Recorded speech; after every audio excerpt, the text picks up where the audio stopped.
Coming to you live from Andromeda 1, this is Optimal Play. I'm Brandon. I'm Jordan. And I'm Christian. And we are going to teach the re-implementation of a Reiner Knizia auction game, Merchants of Andromeda. It used to be called Merchants of Amsterdam, I believe, which is a 3 to 5 player auction-centric game where we bid on all sorts of actions to basically try to end up with the most money by the end. I'll look at the camera and say this. When we do a learn to play video, it is because my friends literally need to learn to play, and we just thought we'd point a camera at it. So don't expect a script or B-roll or any of those fancy things. But if you find it useful, that's great. Please hit the like button. That's a great. Is that your accent you're gonna roll with for this whole thing? Did I do an accent? A little bit. I didn't notice Okay, one. that's fine. It wasn't on I purpose. just would really love it if we committed to the space station as culturally Italian. Andromeda. Mamma mia! Yeah, that would presume that some alien races came to Earth Italy and picked up specifically Italian. Yes. Yeah. I mean that. No, I'm not an accent person. I will not be teaching this whole thing in an accent, and you're welcome for that. Mamma mia. I guess I will mention on this video also that All Play sent us this copy for a playthrough, and in this case for a teach. So what I didn't think to do, and so this is great content, is this game uses an app just to drive its auctions. Oh. So I am pulling that up so that I can show that too. Wild. I'm just going to put in the player colors we're doing, and that's ready for when we get there. Okay, so in Merchants of Andromeda, as we were just noticing via kind of this implied story of the event board here, we are aboard the space station Andromeda. The first thing that happens as the game begins is it seems to blow up, and then we are all working to build and defend a new Andromeda 2. You knew when you said Andromeda 1 that something was going to go wrong. Exactly. Sure. It's like, why'd they name it World War One? They were just begging for trouble. Right. So, as you'd expect in an auction game, the goal is to have the most money at the end of the game. Money is what we'll be spending in the auction, but it is also victory points, so you need to be careful spending it. We are going to play a series of turns, starting with Jordan, because the active player dashboard is in front of you. Oh, right, we said player 1 would be Christian, only because setup has a few asymmetries based on your player number.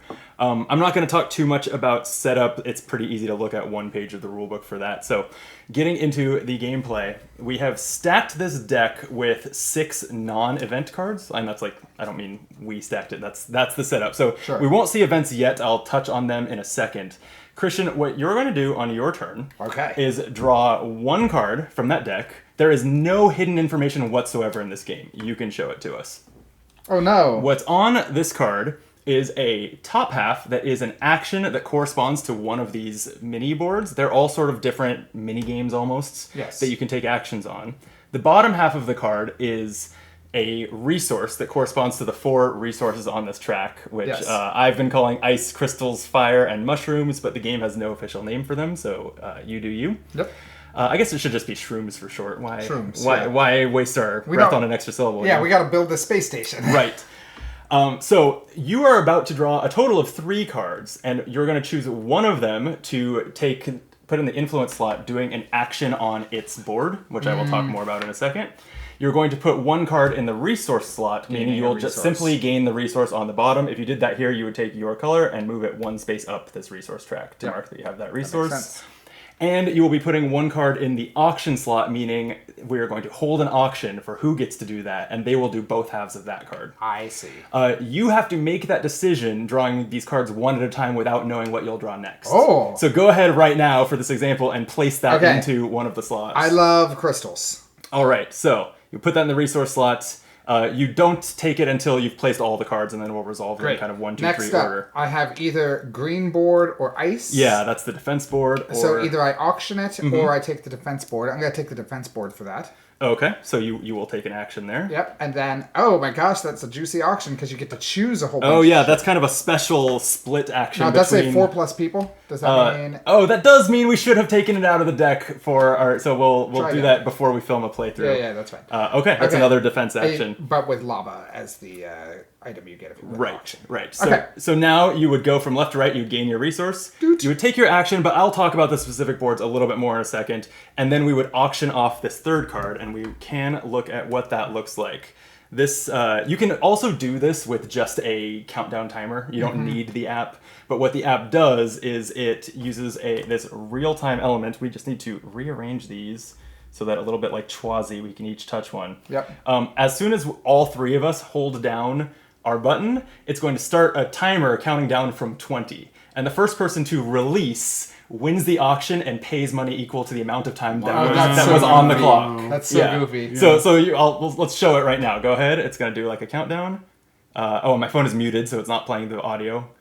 But it does. It does have a voice. We all that have will read us off. $35 to We all start. have $35. So like I'll release. So I would pay $13 to the bank, not to the active player. Yes. And I would get to do both of the actions on that card, to do a defense action on the defense board resource. and gain the fire resource. So Yep. that's the way an auction works, and that's the flow of the game. Is every person's turn is going to be 3 cards. They'll take a resource, an influence action, and then auction off the third one. Once those are resolved, you move on to the next player. There's just that one little dashboard that you pass to the next player. Yep. Do it again. The only other thing about kind of the flow of the game before I talk about the mini boards is that seeded in this deck, again, refer to setup, but shuffled in a way that guarantees they're kind of spread out. Obviously, kind of not terribly spread out in our case, are these event cards. There's 20 of them, and they're all identical. They simply are Trigger the event next cards. events. They move this little guy along the Event. track. Yeah, Mr. Event. Mr. Event moves one space through kind of I love Mr. Event. the story happening over the course of the game, and then the active player will draw another card to replace that event. And so they will always get 3 standard cards. makes And if you sense. keep drawing events, you just get through all of them. A couple of the events, maybe just this one, the Oops one, that is the space station exploding, has no effect. Yeah. But the rest either trigger everyone getting to vote, which we'll talk more about in a second. It can trigger scoring a specific board, like the Great Plaxium Rush scores the resource board, for example. And then a few of them are special events, which you flip them over when you reach them. And you don't know what they are. The way that they are all structured in the base game, there is an expansion that mixes it up a little bit. They give everyone a binary choice between 2 effects, and everyone must go in turn order and choose one of them. Makes sense. It's something like lose a resource to gain $8 or spend $4 to gain a resource. Like that's at least the type of thing that it is. That makes sense. So the game will continue. You're guaranteed to basically reach space 20 on the track, and then this end space, actually, there's not going to be an event that pushes you there. You go there when the deck runs out of cards. So the game ends when the deck runs out. So what do all these boards do is kind of the last thing to talk about. The resource board is straightforward in how you interact with it. Anytime you gain resources, you move your colored chip up the track 1 space. There are 2 other things going on. Anytime that you have all 4 of your resources into one of these blue highlighted tracks, you get a free action on the sector board, placing one of your chips anywhere on it. I'll talk more about that in a second. Okay. And if you outpace yourself by mistake, it doesn't trigger, right? Like if you move... No, they don't have to all be on it. They just have to be on or Okay, past okay. it. Yeah, Great. yeah. Good question. And it's a niche thing that I actually did see happen once the time that I played this game. If you ever no longer qualify for that bonus, you do have to remove a chip of your choice from this board, and then you get to place one again when you re-qualify for it. So that can come and go. You don't lose resources a lot. The other thing to talk about here is the scoring. Every time an event triggers scoring of the resource board, and once at the end of the game, all the boards score, we are going to gain money according to the way this board is scored, which is the tracks are all going to generate money for the first and second person who has the most of that resource, but they have different values, and the highest value is for whichever resource track has someone the furthest right. So this $8 for first place, $4 for second place is awarded to the first and second place on whatever track has the rightmost chip on it. I see. Ties are broken with the lowest numbered track. So if these two are tied, that one is first and that one is second. Yeah, that makes sense. Then the second most to the right would score this. You end up scoring all 4 tracks, but they have different values depending on How advanced where the they are. highest person is on them. Yes. In case this goes for all the scoring. In case of a tie, you add up the value. It's one where you add up the values that were available to those 2 ranks and split them between the players. So 8 for first place, 4 for second place would get added up, be 12. You'd get 6 each if you tie for first, basically. Any questions about the resource board? Straightforward. All right. The defense board is where we're defending our space station from invaders. When you take a defense action, that is actually what those green dice that are over by you, Christian, what they're for. Why don't you give them a roll? Roll all 5. All of them? Yep.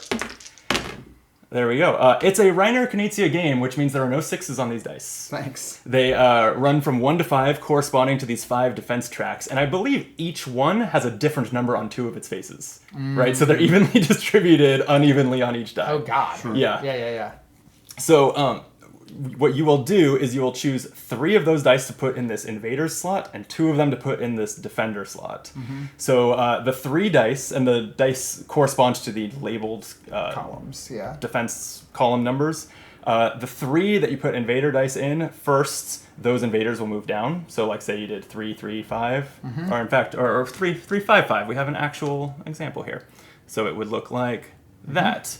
And then the 2 numbers that you put in the defender slot, you get to take your colored chips from your supply and put those on the bottom of those tracks. So in this case, 2 1s, I would mark the bottom 2 of those. If you cover a resource, you gain that resource. And the only thing where you undo stuff that you've earned in this game is those blue highlighted bonus columns. So here, if you come off of that resource, you don't lose the resource, just to clarify, because you can get destroyed from this board. Yeah, I figured. When you place your next chip on a track, because you're resolving a die, if you cover one of these chips, you destroy it and hold on to it because it is used in scoring.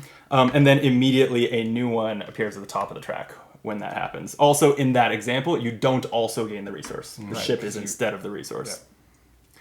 So, and then the defense, if the ones have been on defense, if these come down onto player colors, they knock them off the board. They destroy them. So the other aspect of what's going on here is scoring. Every column is scored, generally just for this rightmost scoring system, which says whoever has the most of their colored chips on that column gets $2, second place gets 1.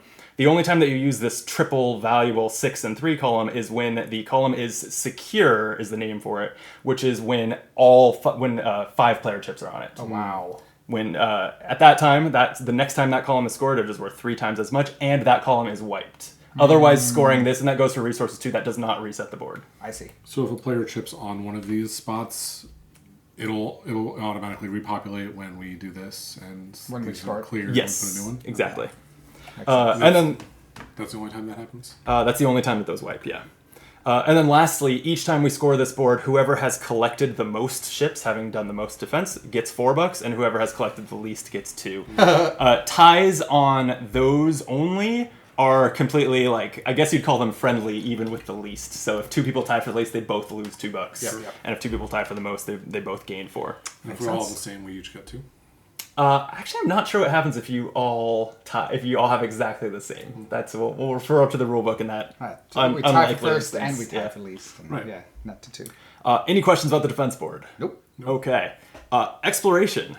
So when you take an exploration action, you get to start flipping over the tiles that are on one of these 3 planets. You can start anywhere you want. It doesn't even have to be on an edge, I believe.